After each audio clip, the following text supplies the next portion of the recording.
Scattering of showers and thunderstorms rumbling across the Bluegrass State yet again. Up next, we'll track a bigger front for the weekend. Police are investigating after tens of thousands of dollars worth of equipment is stolen from a central Kentucky business. Kentucky's highest court will now consider whether the governor was acting legally when he decided to slash spending for Kentucky's public colleges and universities.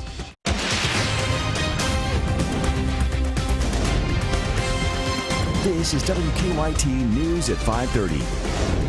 Good evening. Thanks again for watching WKYT. It's been another day of showers and storms moving through the Bluegrass, but this time a bit of a twist. Yeah, that's right. Some unusual weather was spotted in Clark County today. Let's begin now with WKYT Chief Meteorologist Chris Bailey with more. Yeah, we had a little funnel cloud that was showing up in a shower, no less, not a thunderstorm over top of Clark County this afternoon, and one of the more photogenic funnels you will ever see. And trust me, everybody in Clark County, I think, got a picture of this bad boy. We appreciate all the pictures out there. It was basically what is known as, to me, a landspout funnel cloud. It's akin to a tornado, but it really isn't. It never touched the ground, so it's not even a landspout. It was a funnel cloud, but it is from the tornado family. It does not come from a true rotating thunderstorm. It has no wall cloud. Those tend to be very thin and very weak.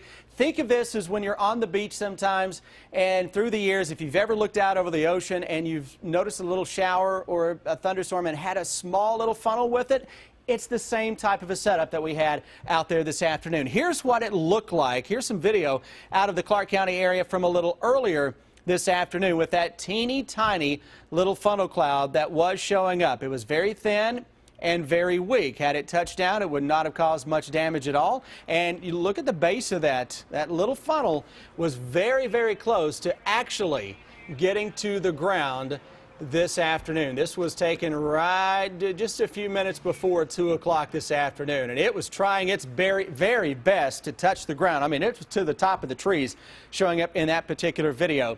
What we're looking at now across central Kentucky on that live sky cam is a calmer atmosphere that is showing up now across central and eastern Kentucky. We have a mix of some sun and some clouds, and overall right now temperatures are running into the upper 70s mainly. Humidity is way up there, so it feels steamier than that. What are we picking up on your Defender radar network? It's a calmer sky. I-64 north-south still dealing with a couple of widely scattered showers. We'll come back in just a few minutes, guys, and talk about what follows up today's big act into Winchester. That's some storms that we're tracking again for the weekend. All right, Chris, thank you. Police in central Kentucky are investigating what they are calling a major theft. Tens of thousands of dollars in lawn equipment stolen from a Jessamine County business. The thieves made 3 visits in about 3 hours and used a stolen truck to break through a fence. Whole thing was caught on camera. Andrea Walker talks to a very upset owner. It's our top story at 5:30. It's anything but normal here at Huss Equipment in Jessamine County. Owners Natalie and Hunter Rupert came to work this morning to find out about $70,000 worth of equipment is missing. It hurts. It's not a good feeling to know that somebody stole from you. A detective with the Jessamine County Sheriff's Office says about 1:30 this morning, a group of thieves simply walked down US 27 and cut through this fence to get on the property. I don't think they were just driving down the road and decided, hey, let's stop in there and see what we can steal. I think they had this well planned out. Once on site, video surveillance showed they had their way, stealing high-end lawn equipment. A side-by-side shown here similar to this one, a trailer with the letters MW on the side and Hunter's pickup. I mean, they could have easily hot-wired it, or they could have had the key in there. The detective says the burglars came and went about 3 times throughout the night. These tire tracks are left behind, as well as this mower. It's believed the crooks tried to haul it away, but for some reason couldn't. Once they finally left, they took Hunter's truck and busted through the front gate. Nothing much this padlock could have done to stop them. We're just angry, I guess, and just kind of feel, I don't know, let down. I don't know. Just it sucks that there's people in the world like that. In Jessamine County, Andrea Walker, WKYT. And Hunter says there will be a reward for information leading to an arrest. The Jessamine County Sheriff's Office believes that 4 or more men are involved in that theft. Also in Jessamine County, 2 men are in jail accused of beating a man and then stealing his car. That's where we begin our county-by-county coverage at 5:30. Nicholasville police say the victim was found on Hickory Hill with injuries to his face. The victim told them he was giving 2 men a ride home from a bar when they beat him up and stole his black Toyota Prius. Police later found that car in Anderson County parked at a Taco Bell. Police arrested Christopher Damrell and Joseph Penny. Both men are charged with robbery. In Boone County, a murder investigation is underway after a man was found dead in the parking lot of a Waffle House. Florence police were called to a report of shots fired in the parking lot of the Waffle House on Burlington Pike right off of I-75 around 5 this morning. When officers arrived, they say they found 42-year-old Juan Vega of Fairfield, Ohio, dead in his car. Police say he had been shot several times. Investigators say they have no leads or a suspect or a motive at this time. And in Rowan County, a Morehead State University police officer seriously injured in a motorcycle crash is back on the job. A post on the department's Facebook page says Sergeant Anthony Dalton has returned to full duty. He suffered a serious head injury after he crashed his motorcycle this past May near campus. Dalton was in the hospital for several weeks. Sergeant Dalton also just marked his 5 years of service with MSU Police. The battle between Kentucky's two highest elected officials went before the state's highest court. Governor Bevins slashed funding to the state's colleges and universities earlier this year. The Attorney General filed a lawsuit but lost to a lower court. The Supreme Court heard the arguments today. Phil Pendleton has more on what was said. The 7 justices first heard from Andy Beshear, who says Bevins' budget reduction was simply unlawful. It's not about pensions. It never was, and all parties admit the money can't go there. Governor Bevins' attorney says Kentucky does face a pension liability of $35 billion, says the governor and attorney general don't agree on if Kentucky has a $52 million surplus. You can argue that $52 million is a drop in the bucket compared to a $35 billion unfunded liability, but we have to start somewhere. The nature of the arguments is this. The Attorney General states that the governor's actions is limiting the power of the Kentucky legislature. The governor's side is that he simply used his power to make sure that money was spent wisely. The battle started last spring when the university budgets were cut. Beshear filed a suit, then a lower court ruled for Bevin. Now the Supreme Court is hearing the appeal. Where this court is the last stand before we have a situation where a governor is free to cut 4.5% from any appropriation. Justices heard arguments for nearly 2 hours. There's no timetable on when a decision will be made. In Frankfort, Phil Pendleton, WKYT. The amount of money slashed from the universities was about $18 million, which is currently in an escrow account until the matter is resolved by the courts. A Lexington baby previously reported as having been infected with Zika does not have the virus. The Centers for Disease Control recently amended the infant's lab test from positive to negative after retesting the original sample, indicating the baby was not exposed to the virus in the womb as was originally thought in July. A spokesperson for the CDC says the agency revisits and updates testing and clinical guidance on Zika virus as new evidence becomes available. One Lexington homeowner is looking at a major cleanup after a massive tree fell yesterday afternoon, narrowly missing 2 homes. It happened at a home on Duncan Avenue. The bur oak is believed to be at least 100 years old. The homeowner, Charles Shipley, says he didn't believe it when he first heard the tree had fallen. As I come up the street here, I could see, yep, the tree came down. The sky was all clear over here where I usually see the tree. And there was a policeman standing in the road. And what am I going to do, you know? Well, there's no word on why the tree fell. One neighbor told us that they think groundhogs loosened the roots. Shipley says he hopes to sell part of the tree as firewood. Keeping Kentucky's roads and highways smooth and repaved is a huge job. And the best time of year for repaving is April through November because of the temperature. Shelley from Somerset has our good question tonight. What are they doing on Highway 90 going to Monticello? They've been blacktopping the emergency lane, and I was wondering, are they making it 2 lanes both ways?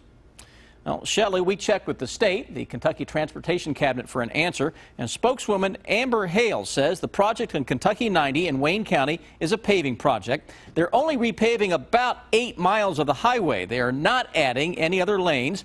What you are seeing is the paving of the shoulders in that area. These are pictures of the repaving job on Kentucky 90. Now, Ryan Watts, the executive director of the State Transportation Cabinet, says they average about 1,000 miles of resurfacing every year on state roads, interstates, and parkways. He says because of budget limitations, typical pavement goes 4 to 8 years of needing resurfacing before they even get to it. Watt says they're using preventive maintenance treatments to try and extend the life of the roads in this state at a lower cost. Shelley, thank you for that good question. If you have a good question, send an email to goodquestion@WKYT.com. It's that time of year again as the Kentucky State Fair kicked off today. That story in just over 6 minutes here on WKYT.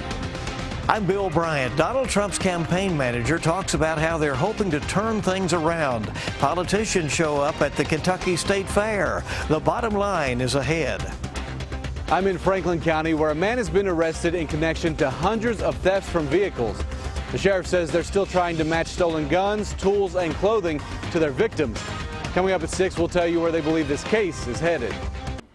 With more and more polls showing Hillary Clinton ahead of Republican rival Donald Trump, his new campaign manager says that she's looking to get things back on track for the billionaire. Bill Bryant has the details in the bottom line.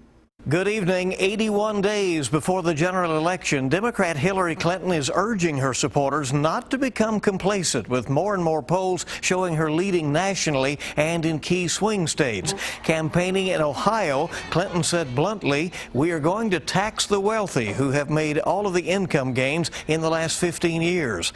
And she's been boring in on Republican nominee Donald Trump's decision not to release his income tax returns. Meanwhile, the Trump team is trying to reboot his campaign. Kellyanne Conway has been promoted to campaign manager. She appeared on CBS This Morning today and said she has wide responsibilities and goals to get things back on track for Trump. I think it's important to make sure that internally our structure is sound, that people have the equipment, the tools they need. That also includes, Charlie, our field operation, our data folks, our ground game. I'm a big believer in retail politics. I've seen it work many times, and Donald Trump is really a fantastic retail candidate. Now, CNN has reported that Trump made the decision to shake up his campaign staff without the input of his adult children, who have reportedly been trying to get their father to run a more conventional campaign going forward. The Kentucky State Fair kicked off today. It's known for rides and concerts and statewide contests. It is also a major event for Kentucky's political set. Agriculture Commissioner Ryan Quarles is the most visible as the Ag Department runs the fair, but other office holders, including State Auditor Mike Harmon and Secretary of State Allison Lundergan Grimes, were on hand today as the fair got rolling. Many groups set up offices to reach out to the expected crowds. Some economic news out of Frankfort this afternoon. Kentucky's unemployment rate has hit a 15-year low, is now at 4.9%. But almost 6,200 Kentuckians stopped looking for work during the state's most recent reporting period. Bill Bryant, WKYT. Like Bill mentioned, it is that time of year again. The 112th annual Kentucky State Fair is officially underway. The 11-day celebration in Louisville features hundreds of exhibits, as well as food, rides, concerts, and the world's championship horse show. And gates open at 7, kicking off this morning with the commodity breakfast, also featuring a ham auction, which raises money for Kentucky's youth in agriculture. Fair admission, by the way, $10. Now, your hour-by-hour forecast with Chief Meteorologist Chris Bailey. Little tropical again today across central and eastern Kentucky. A lot of clouds out there, and we've had those showers and thunderstorms targeting the southern parts of the area. Live sky cams looking across the entire region from 65 into the mountains of eastern Kentucky, and we are picking up similar conditions everywhere we look. You get a little sun, you get a little bit of that tropical sky, and somewhere in between you can fire up a little isolated shower or thunderstorm. Temperatures today in reverse. The south is warmer than the north is warmer than the south. It's 73 Danville, 75 Somerset and London. Look at Covington, 84 degrees. Told you guys we should take a road trip to Cincy. That's where the sunshine has been today, while everybody else has had kind of the ugly and gloomy weather. Across the region now, Defender Radar Network, not a whole lot into the bluegrass area. Let's go to the south. Mount Vernon into the Stanford area of Lincoln County. We had some flash flooding earlier in the day. Picked up a quick inch plus on a few of those creeks and streams. Still some heavier rains around Manchester. Back to the southwest toward sections of Lake Cumberland. We're drying it up a little bit. That's a good thing. Into southeastern Kentucky, we're going to hang on to some scattered stuff for the next couple of hours. As soon as the sun sets, though, we'll lose a lot of that that will return for the day tomorrow. Not going to be an all-day event tomorrow. Sun, some clouds, and the threat for a scattered thunderstorm or two. Heading out to a high school football game, it's not going to be widespread stuff. Kind of the stuff that can hit one area and miss several others. So for the day tomorrow, a storm or two will be around. Saturday's a day to watch for the possibility of storms that increase into the afternoon and evening, and some of those can be strong or even locally severe. Now, that's ahead of a big weather change that ushers in an afternoon of absolutely gorgeous weather on Sunday. And let's track it all with the new hour-by-hour forecast for this evening through tonight, isolated being the name of the weather game. Tomorrow, again, we're going to have to dodge a scattered storm or two as we go into the evening hours. Those temperatures slowly dropping into the mid-70s by 11 o'clock. We say hello to our Saturday with a small threat for a thunderstorm. You get any sunshine Saturday afternoon, and I suspect that will be the case, then watch out for some of those stronger storms on the move as we go into Saturday evening, maybe even into Sunday morning with that front slowly working through the area. And as it pushes to the east, here comes the better brand of air. By Sunday afternoon, humidity levels for the first time in a couple of months finally drop. We'll stay into the upper 70s. With increasing amounts of sun, and we have the possibility of stringing together 1, 2, 3, maybe, guys, if you behave, maybe we'll get 4 dry days out of next week before another front gets in here at the end of next week. You know, last night we talked about that road trip. Sam and I went out and waited in the car for you, and you never showed up. Well, that little funnel cloud over Winchester kind of, you know, kept me in here kept instead us of the here, road trip. It? Yep, it Thanks, did. Chris. I missed it. All right, cleared the crashes on the circle, so the inner and outer loops trying to get back to normal, but it's still a slow go anywhere on the circle between Liberty and Richmond Road. Downtown, they're directing traffic right now. That's because of a traffic signal that's out. It's at Vine and Quality, so police are working through that at the moment. Drive times this afternoon to Versailles, 12 minutes. To Winchester, about 25, and to Richmond, about 24. Now back to you in the studio. Rob's off, Brian's in, and the volleyball Wildcats holding media day at the Coliseum. The Cats looking for a 12th straight NCAA tournament bid, and the UK women's basketball team releases its non-conference schedule. Eddie Grand's offense. How are the big boys up front holding up, and how are they handling the scheme? Find out next.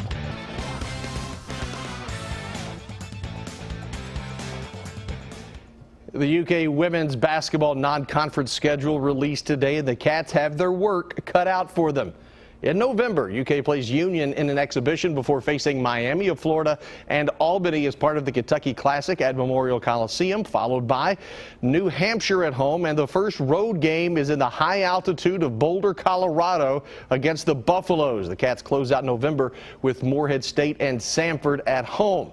December starts with a bang as Oklahoma comes to Lexington, followed by a trip down I-64 to play Louisville on the 4th. The always tough and dangerous Blue Raiders of Middle Tennessee, they come calling December 9th. Then it's Arizona State, and that will be the annual game played at Rupp Arena. Washington State is on the 21st, and then Kentucky visits Tobacco Road and the Duke Blue Devils December 29th.